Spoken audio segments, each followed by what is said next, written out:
Most people go through life reacting to everything that happens to them. Someone cuts them off in traffic and their entire mood collapses. They get a harsh email and spend the next 3 hours composing bitter responses in their head. A plan falls apart, and they spiral into anxiety for days. They are emotionally at the mercy of the world, and the world has no mercy. The ancient Stoics solved this problem 2,000 years ago. They developed a set of daily practices so effective at building emotional resilience that Roman emperors, generals, and senators used them to lead under the most extreme pressure imaginable. Marcus Aurelius governed an empire during plague, war, and betrayal while maintaining a calm that his own soldiers found almost supernatural. Seneca faced a death sentence without flinching. Epictetus built an unbreakable mind while living as a slave. These men were not born with thicker skin. They trained it, and the training is not complicated. It is 5 specific habits, practiced daily, that rewire how your mind processes difficulty. These habits will not remove pain from your life. They will make you the kind of person that pain cannot control.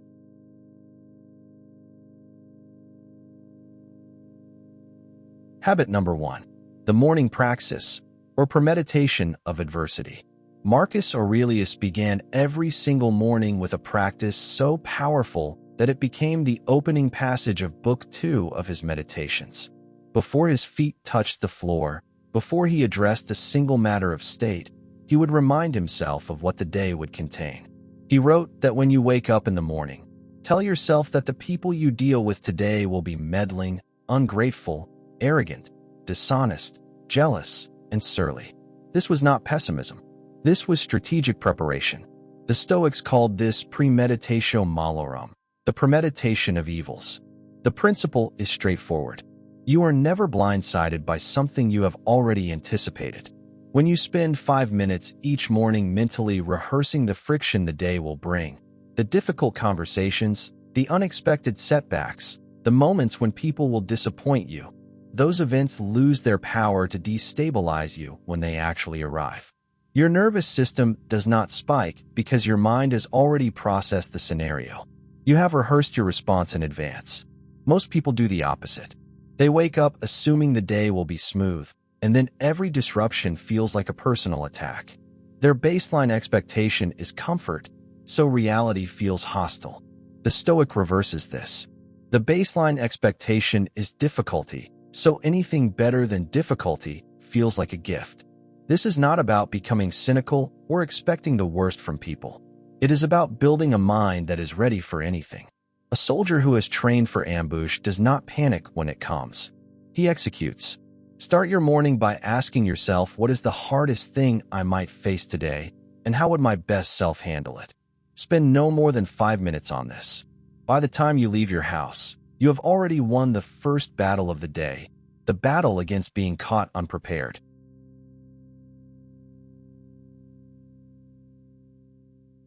Habit number 2.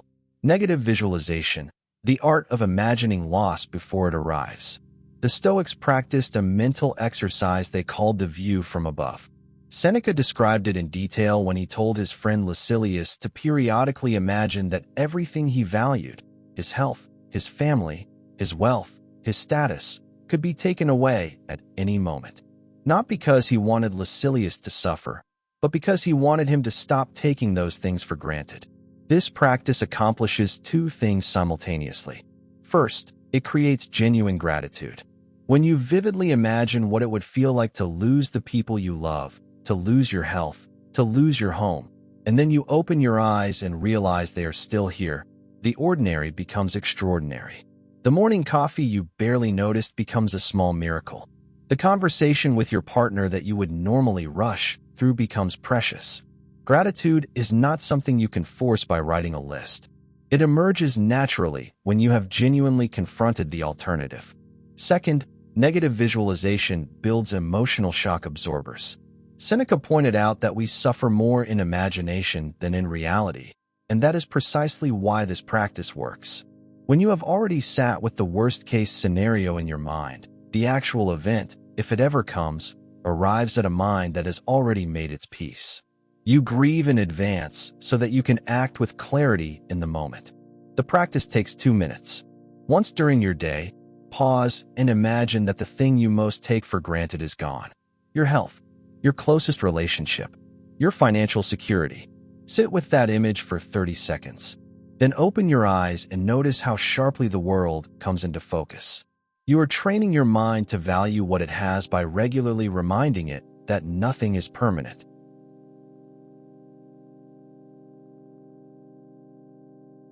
Habit number 3. Voluntary discomfort. The practice of choosing difficulty on purpose. Seneca regularly slept on hard ground, ate the cheapest food available, and wore rough clothing for several days at a time. He was one of the richest men in Rome. He did not need to do this. He chose to do it because he understood a principle that modern comfort culture has completely forgotten.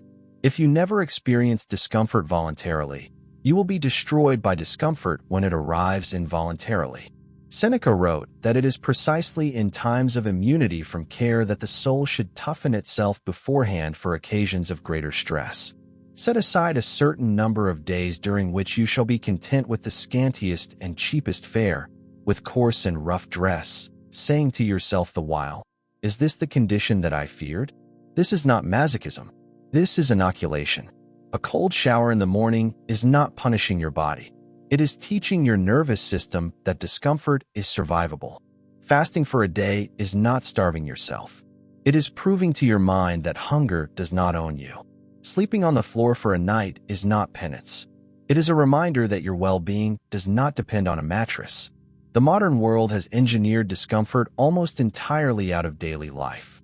Temperature is controlled. Food is instant. Entertainment is endless. And the result is a generation of people who are psychologically shattered by the smallest inconvenience. A delayed flight feels like a catastrophe. A slow internet connection triggers genuine anger.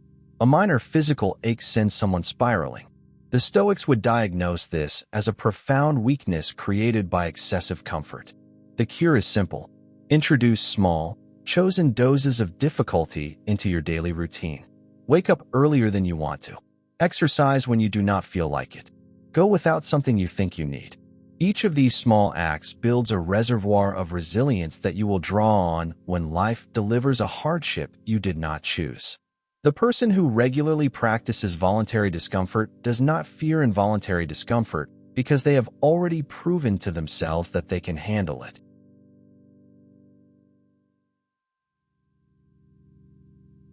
Habit number 4. The evening review. A nightly audit of your own character. Seneca practiced this habit every single night for years, and he described it in detail. He wrote that when the light has been removed and his wife had fallen silent, he would examine his entire day and go back over all his words and actions, hiding nothing from himself and passing nothing by. He would ask himself, what failing did you heal today? What vice did you resist? And in what area are you better? This is not a gratitude journal. This is not writing about your feelings. This is a forensic, unflinching review of your behavior measured against the person you are trying to become. Epictetus assigned this exact practice to his students in Nicopolis. He told them to ask 3 questions every evening. Where did I go wrong today? What did I do well? What could I have done better? The questions are simple. The discipline of answering them honestly every single night is not. Most people avoid self-examination because it is uncomfortable. You have to sit with the moments you reacted poorly. You have to acknowledge the times you were petty, lazy, dishonest, or cowardly. But Seneca insisted that this discomfort was the entire point. He said that the sleep which follows this self-examination is particularly sweet. The relief comes from the honesty. When you have faced your own failures directly, they lose their power to haunt you. And more importantly, you begin to notice patterns. You realize that you lose your temper most often when you are tired. You notice that you compromise your values most easily under social pressure. You discover that your worst decisions happen when you are reacting emotionally instead of responding deliberately. These patterns, once visible, become solvable. The evening review takes 10 minutes. It requires nothing but honesty and a willingness to look at yourself clearly. After 30 days, you will know yourself better than most people ever will in a lifetime.